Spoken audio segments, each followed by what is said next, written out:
Welcome back to reality check. Pawan Kalyan ప్రత్యేక సమావేశం.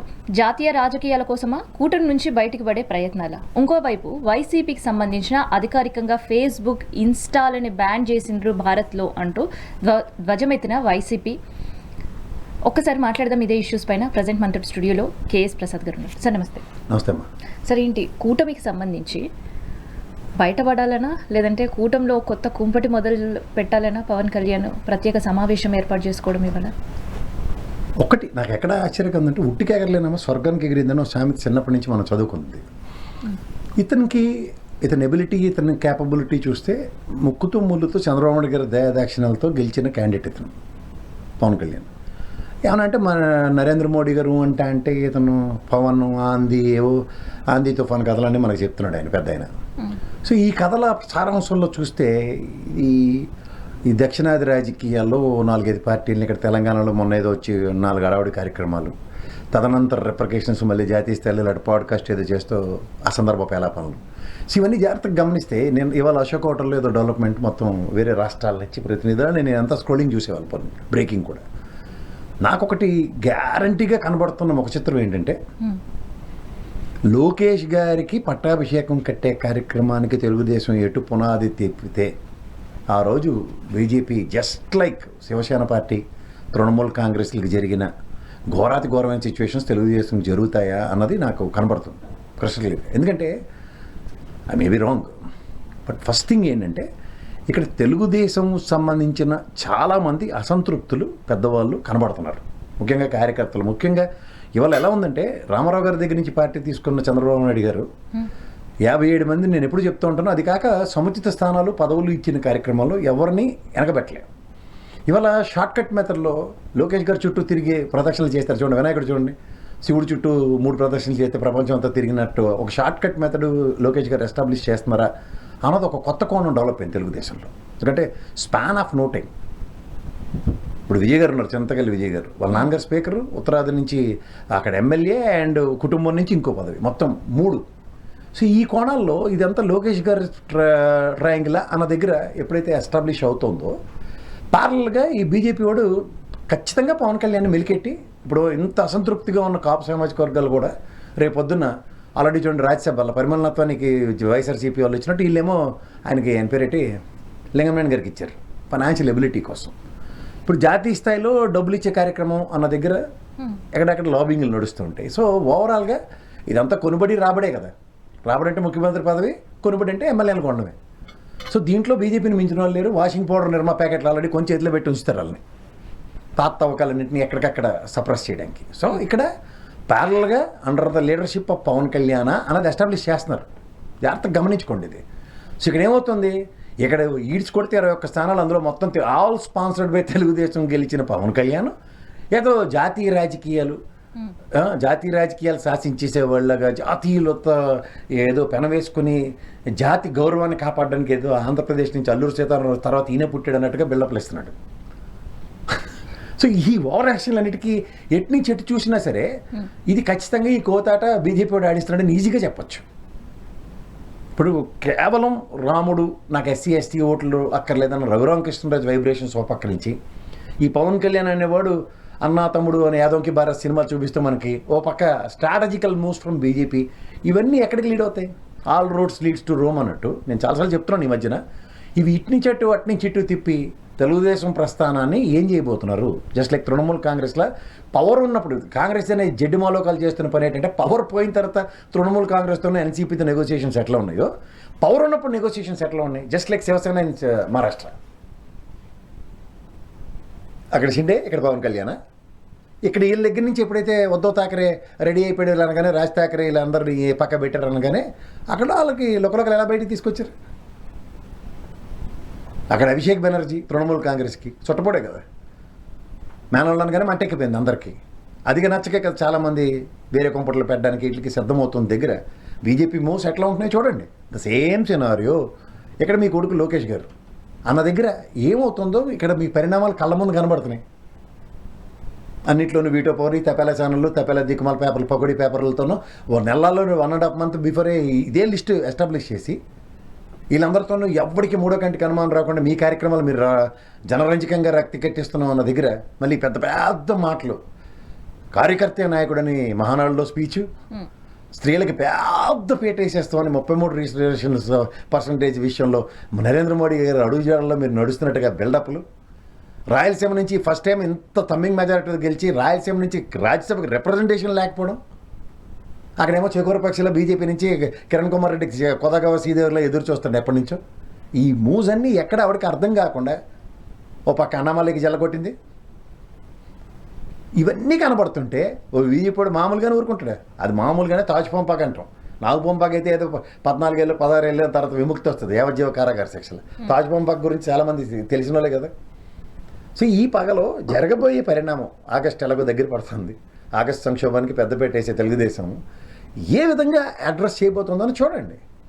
ఒక డిఫరెంట్ సినారియో ఏపీలో కనిపిస్తుంది. ఒకవైపు ఏమో 2 years కంప్లీట్ చేసుకున్నామని సంబరాలు, ఇంకోవైపు పవన్ కళ్యాణ్ ఏ ప్రత్యేక సంబంధం? సమావేశాలు. నీకు అది చెప్తానమ్మా. ఇప్పుడు స్ట్రాటజికల్ మూవ్స్ అన్నవి తెలుగుదేశానికి పెట్టింది పేరు. ఇవాళ ఏంటి కుంటి సాకుల సంబరాలు అంటాం మేము. ఎలా అంటే నరేంద్ర మోడీ నెహ్రూ రికార్డు కొట్టించాడు కాబట్టి ఆ సంబరాలు ఈ సంబరాలు కలిపేసి కూటమని పేరెట్టి వీళ్ళు బిల్డప్లు గొడ్డలు బ్రూస్లీ కథలు చెప్పుకుంటూ తిరుగుతున్నారు, తల్లి చెల్లి గొడ్డలి అని. ఇక్కడ మీకు ఒకటే ఒకటి చెప్తాను, what is the success of 2 years అనేది చెప్పమను. అది తప్ప అవన్నీ చెప్తున్నారు. సో ఇక్కడ వీళ్ళు 2 yearsకి విముఖత అన్న దగ్గర వీళ్ళు వైఎస్ఆర్సీపీ వాళ్ళు వీళ్ళు నిరసనల కార్యక్రమాలు చెప్తున్నారు. అది ఒక్కరోజేనా? సో వెన్నుపోటు రాజకీయాలు అంటూ నిన్న చాలా హడావిడి కనిపించింది ఏపీలో. ఒక్కరోజు ఎగ్దిన్కా సుల్తానా వాళ్ళు వీళ్ళకి కూడా బాగా అర్థమైంది ఏంటంటే ఒకరోజు హడావిడి చేస్తారు. అలా చూడు ఎలక్షన్స్ ముందు మొత్తం కార్మిక విద్యార్థి సంఘ ఎంప్లాయీస్ అందరూ ఉద్యమం చేసినట్టు టీచర్లు అందరూ ఊర్లంపటి పరిగెట్టుకు వచ్చి సాయంత్రం గేట్ అయిందో తెలియదు. తర్వాత జరిగేది 11, తర్వాత జరిగిన రిజల్ట్ ఏంటి 11. సో అదే ఇక్కడ 3 ఏళ్ళ తర్వాత ఏమవుతుందో చూద్దామా. 3 ఏళ్ళ కన్నా ఇక్కడ present hand in bird is more important కదా. ఇవాళ చూస్తూ 40-45 సంవత్సరాల లెగసీ కలిగిన ఒక తెలుగుదేశం పార్టీ ఓ షిండే నీళ్ళు రెడీ చేసేసుకుంటే కూడా అలర్ట్ అవ్వకుండా ఎలా ఉంటున్నారు. 3 గంటకి అనుమానం రాకుండా మాధవం తీసుకొచ్చి జెండా లోపించి పంపించేస్తారు. ఇలాంటి సభల్లో ఖచ్చితంగా ప్రత్యక్ష ప్రసారాలు కనబడుతూ ఉంటాడు కలకల్లాడుతున్న ఆయన. అంటే అట్లీస్ట్ వైసీపీకి ఇక 2 years కంప్లీట్ అయింది కాబట్టి ప్రభుత్వ వైఫల్యాన్ని ప్రజల వరకు తీసుకెళ్లే ప్రయత్నాలు కంటిన్యూ చేస్తే బెటర్గా ఉంటుంది. ఆబ్వియస్లీ ప్రజలతో మమేకమే చేయాలి. ఈ ప్రజా ఉద్యమాలకి నెలకొల్పాలి. ఇప్పుడు నిరసన కార్యక్రమం నిత్యావసర వస్తువులు అన్న దగ్గర నిరసన కార్యక్రమం వైఎస్ఆర్సీపీ చేస్తున్నప్పుడు ప్రజలు వాళ్ళతో మమేకం అవుతారు. అలాగే గ్యాస్ ఉచిత గ్యాస్ మీరు ఇస్తున్నారు, 3 సిలిండర్ లేవు, 1 సిలిండర్ కూడా లేదు. గ్యాస్ సప్లై దగ్గర 10 మంది ఆన్ అగ్రిగేట్ వారంకోసారి నిరసన తెలియజేస్తే ఇది ప్రజల్లో వీళ్ళ అబద్ధాలతో చెప్పిన ఈ ప్రభుత్వ హామీలు తప్పు అన్నది ప్రజల్లో పెనట్రేట్ అవుతుంది కదా. మీ నోట్లో మట్టి కొట్టింది అదే కదా ల్యాండ్ టైటిలింగ్ యాక్ట్. ప్రజల్లోకి వాళ్ళు తీసుకెళ్ళగలిగారు. మాధ్యమాలు మీకు లేనప్పుడు మీ నాయకుల్ని మీ కార్యకర్తల్ని చేతవనితో మొత్తం ప్రజాక్షేత్రంలో బిల్డప్ చేయండి. ఇది కదా మొత్తుకుంటుంది మొదటి నుంచి. ప్రభుత్వ వ్యతిరేకత అన్నది నిజమే. ఇవాళ పేపర్ చదివితే అయ్యి బాబోయ్ ఎంత రేట్ ఉందా. ఇప్పుడు ఇంకో గోల్డెన్ ఆపర్చునిటీ ఇవాళ డీజిల్ పెట్రోల్ రేట్లు, క్రూడ్ ఆయిల్ రేట్లు, బ్యారల్ రేట్లు స్లాష్ అయ్యి ఉంది. ఇది పెంచి తెచ్చారు కదా వీళ్ళు. తగరాలు పడతారా, తగ్గిస్తారా, చెముడిలు తీసిమంటారని అడగనివాడు వాడు లేదా? అడగవలసింది వాడు అపోజిషన్ పార్టీ కదా. వీళ్ళు కుషామత్తగా కేంద్ర రాష్ట్ర ప్రభుత్వాలు ఎత్తేస్తున్నారు ప్రజల కాడి నుంచి. తిరిగి కలిపడద్దు. రష్యా దగ్గర నుంచి కొన్నప్పుడు కూడా ఇలా ఐబీపీ బంకులు రిలయన్స్ వాడు మొత్తం డబ్బులు నొల్లించాడు తక్కువ రేటుకి కొన్నా సరే. సో ఇవన్నీ ప్రజల్లోకి ఎవరు తీసుకెళ్ళాలి? నేను కాదు కదా. నేను నా స్థాయి ఇంత పెట్టంత వయసు నాది. అదే ఓ వైఎస్ఆర్సీపీ వాళ్ళు ప్రజల్లో ప్రతి కార్యకర్తను క్షేత్రస్థాయిలో ప్రతి నియోజకవర్గంలో ప్రతి గ్రామంలో నిరసన కార్యక్రమాలు తెలియజేస్తే అక్యుమిలేటెడ్ ప్రెషర్ ఆన్ గవర్నమెంటే కదా. నిరసన కార్యక్రమాలకి నిన్న నాంది పలికింది వైసీపీ అనుకోవచ్చా? నిన్న జరిగిన కార్యక్రమాల్లో ఒక్కరోజు ఆరంభ స్వరత్వం కాదు కదమ్మా. It needs to be continuation కదా. స్టాలిన్ సినిమా చూడమను. ఎకో సిస్టమ్ డెవలప్ అవుతుంది కదా. చైన్ సిస్టమ్ అన్నది ఎప్పుడైతే జనరేట్ అవుతుందో అది immense pressure on government. YSRCP ఒక ధర్నా నిరసన చేసిన అవుట్కమ్ ఇవాళ పెట్రోల్ రేట్లు 5 రూపాయలు తగ్గింది అన్నది ప్రజల మీద కనబడింది అనుకో. ఎస్ వైఎస్ఆర్సీపీ పోరుబాట్లో మేము ఉన్నాం అంటారు. సర్వే బీజేపీకి ఎక్కడైనా వ్యతిరేక ఓట్లున్నా లేదంటే అక్కడుండే నియోజకవర్గంలో బీజేపీకి ఓట్లు పడవని సందర్భంలో కూడా ఓట్లు గల్లంతు చేస్తున్నారు. వాళ్ళు బీజేపీ వాళ్ళు ఎంత తెలివైన వాళ్ళు అంటే ఆంధ్రప్రదేశ్లో ముస్లిం ఓటు బ్యాంకు వైఎస్ఆర్సీపీకి ర్యాలీ అవుతుందన్న దగ్గర కాంగ్రెస్ని నెత్తికెత్తుకున్నారు షర్మిల రూపంలో. అక్కడ ఇక్కడ మాధ్యమాలను వాడినట్టు బ్రహ్మాండమైన మాధ్యమాలు తెలుగుదేశాన్ని వాడారు, జనసేనని వాడారు. మొత్తానికి తల్లి చెల్లి గొడ్డలి బ్రూస్లీ కథలకి అడ్వాంటేజ్ బీజేపీకి వచ్చింది. ముక్కు తెలియని సత్యాలటోడు ఇలాంటి కూడా గెలిచేశారు.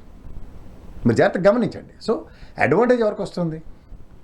ఒక నేషనల్ లెవెల్లో ఒక మొమెంటం జరుగుతున్నది. ప్రాంతీయ పార్టీలు కొన్ని రీడ్ చేయని కారణంగా జరిగే వాటిల్లో ఇవాళ ఎస్ఐఆర్ ప్రభావాన్ని ఖచ్చితంగా ముస్లిం ఓటు బ్యాంక్ మీద అండ్ అడ్వాంటేజ్ రూలింగ్ గవర్నమెంట్ మీద మొన్న అమిత్ షా ఇచ్చిన ఓ బ్రహ్మాండమైన స్టేట్మెంట్ చూడండి. ఇంకా మీద పొత్తులు ఉండవు అంటే ఆల్రెడీ పవన్ కళ్యాణ్ ఇవాళ అశోక్ హోటల్లో ధీరుడు వీరుడు సూర్యుడు అని పుట్టికెగరలేని మన స్వర్గానికి ఎగిరేలాగా తయారు చేస్తున్నారు. పారాచూట్ కట్టి గాల్లో లాక్కెళ్తాం మేమని. షిండేగడికి ఏముంది అక్కడ? ముఖ్యమంత్రి చేసి వాళ్ళు మళ్ళీ సేమ్ మా వెంకయ్యనాయుడులాగే పార్టీ అధ్యక్షుని చేసి ఉపాధ్యక్షుడు కూడా చేసేస్తాడు ఆయన. అలాగే ఈయన కూడా. సో సార్ సర్వే నిజంగానే ఓట్లు కట్ చేయడానికేనే, ఓట్లు తగ్గించడానికి కన్నా ఫస్ట్ వాళ్ళకి అడ్వాంటేజ్ ఏంటంటే బీజేపీకి సే ఫర్ ఇన్స్టెంట్ సర్టన్ స్టేట్స్లో వాళ్ళు క్షేత్రస్థాయిలో బూత్ కమిటీ కార్యకర్తలు నిర్మించుకోగలిగారు. ఇది మ్యాక్సిమం పార్టీస్కి లేదు. వాళ్ళు కాంగ్రెస్కి ఇక్కడ తెలంగాణలో భూమి పుట్టక నుంచి వీళ్ళే కదా రూలింగ్లో ఉన్నారు 2 రాష్ట్రాల్లో. చూడు బూత్ కమిటీలు ఎంతమంది ఉన్నారు బూత్ కార్యకర్తలు. తెలుగుదేశంకి 44,000 మంది దగ్గర ఉన్నారు. వైఎస్ఆర్సీపీకి ఎంతమంది ఉన్నారు చెక్ చేయి.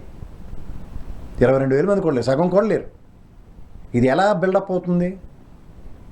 సో అడ్వాంటేజ్ ఎవరికి ఉంటుంది? ఇప్పుడు ఎస్ఐఆర్ లిస్ట్ ఉంటుంది, పాత లిస్టు 2012 అనుకుంటారు, 2011 కదా తర్వాత జనరల్గా 12. ఇవాళ లిస్టు 2 కంపారిజన్స్ కావాలి. లేటెస్ట్ లిస్టులు ఎక్కడ ఉంది? ఎక్విప్డ్ ఎవరు ఉన్నారు? మళ్ళీ తెలుగుదేశం ఎక్విప్డ్ ఉన్నారు ఆంధ్రప్రదేశ్లో, వైఎస్ఆర్సీపీ లేదు. ఉందని పేరుకి మాత్రం కాగితాలు లిస్టులు పట్టుకుని అరవడి చేస్తే అది ఎంత చైన్ సిస్టమ్ డెవలప్ అవుతుంది? ఒక నియోజకవర్గ ఇన్ఛార్జ్తో అతని కార్యకర్తలు, ఈ కార్యకర్తలు గ్రౌండ్ లెవెల్లో వెళ్ళి పనిచేస్తూ పార్టీని బలోపేతం చేయడం. ఒక 3 సంవత్సరాల ముందే జరిగిన ఎస్ఐఆర్కి బృహత్తర కార్యక్రమాన్ని బిల్డ్ చేసుకోవచ్చు ఏ పార్టీ అన్న. అక్కడ ఎస్ఐఆర్ అంటే గ్రాస్ రూట్ లెవెల్లో పార్టీని నిర్మించుకోకుండా వీళ్ళు చేస్తున్న తగరాలు ఏంటి?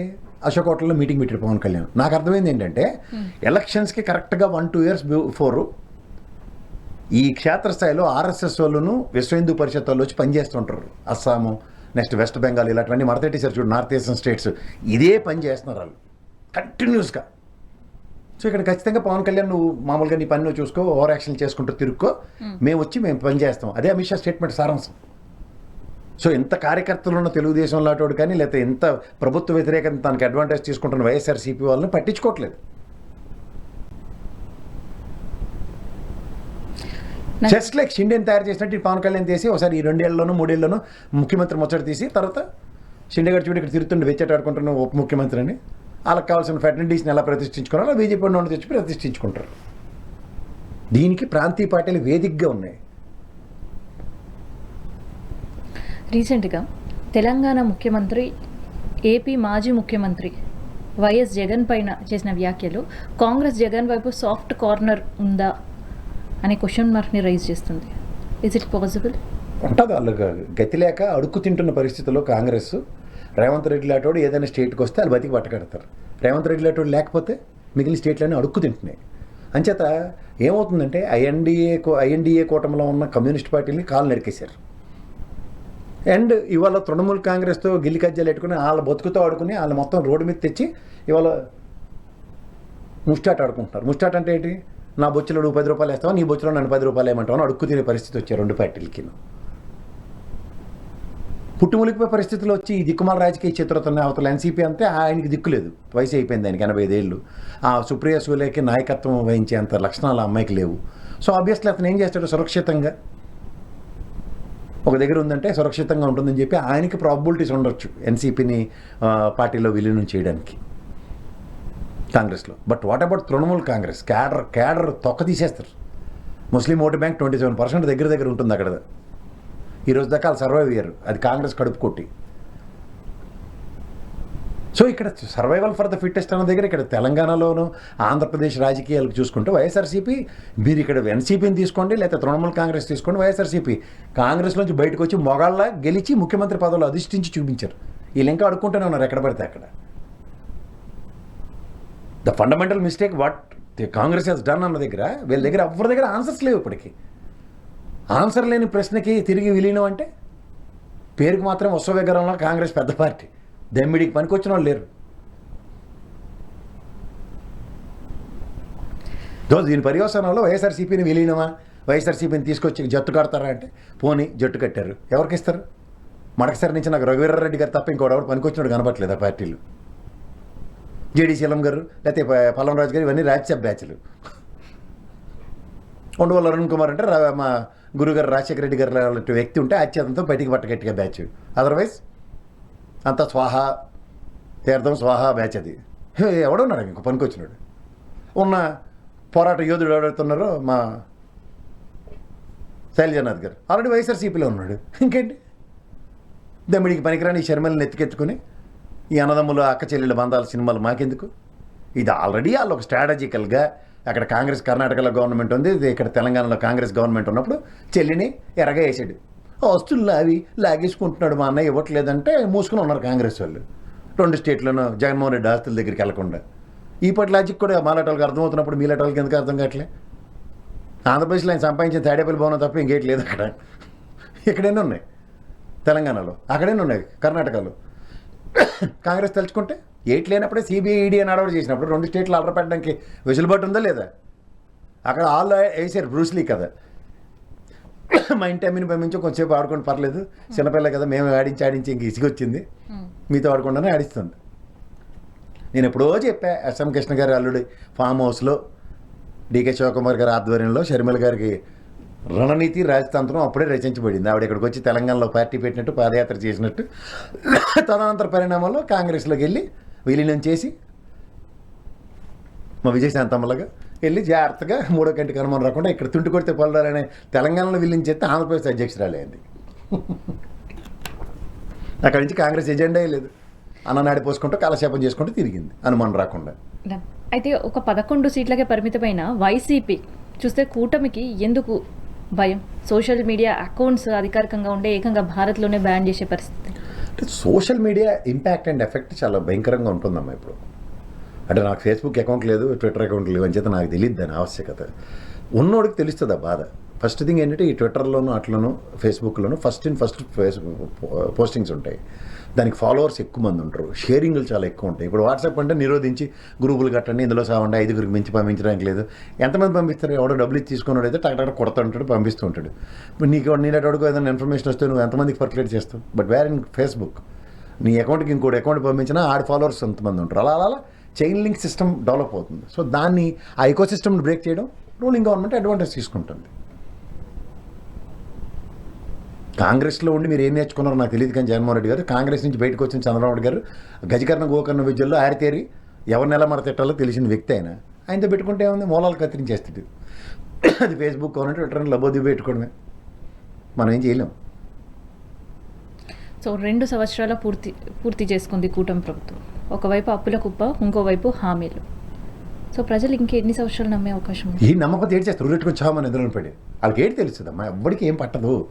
సంక్షేమ పథకాలు అందుకున్న వాళ్ళు చాలా మైన్యూట్ పర్సంటేజ్, అర్థమైందా?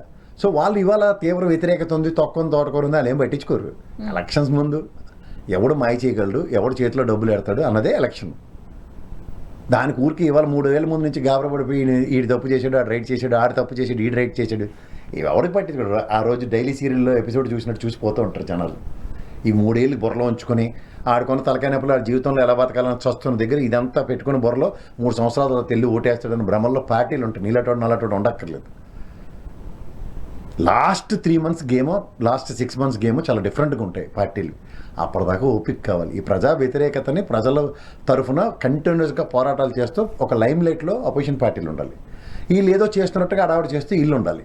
లాస్ట్కి చేసేది ఏముంది? స్థిరమైన ఓటు బ్యాంక్ ఎవడైతే ఉంటాడో వాళ్ళని ఎలా మేనేజ్ చేయాలన్న దగ్గర రూలింగ్ గవర్నమెంట్ ఎప్పుడు అడ్వాంటేజ్ తీసుకుంటుంది. డ్రాస్టిక్ ఓటు బ్యాంక్ ఫాలో ఉన్నప్పుడు పసుపు కుంకుమ ఇచ్చి దాన్ని దగ్గర మళ్ళీ 40% ఎలా రిట్రీవ్ చేసుకున్నాడు తెలుగుదేశం. డ్రాస్టిక్ డౌన్ఫాల్ అవుతున్నప్పుడు రిట్రీవ్ చేయడానికి ప్రభుత్వం నుండి ఏం పథకం ఉంది? ఈ 2 కంపారిజన్స్ కేస్ స్టడీస్ ఇవి. 14-19, 19-24 ప్రజలు తెలుసుకోవాల్సిన విషయం ఏంటంటే కేస్ స్టడీలని ఎలా చూడాలంటే ఒక పార్టీ ఓ డ్యామేజ్ కంట్రోల్కి తెలుగుదేశం చేసిన పని ఏంటి, ఒక పార్టీ వైఎస్ఆర్సీపీ డ్యామేజ్ కంట్రోల్కి గాలికి వదిలేసింది చూడండి. ఇవి ఎప్పుడైతే జరుగుతాయో దాని పర్యవసానాలు ఇలాగే ఉంటాయి. Thank you sir.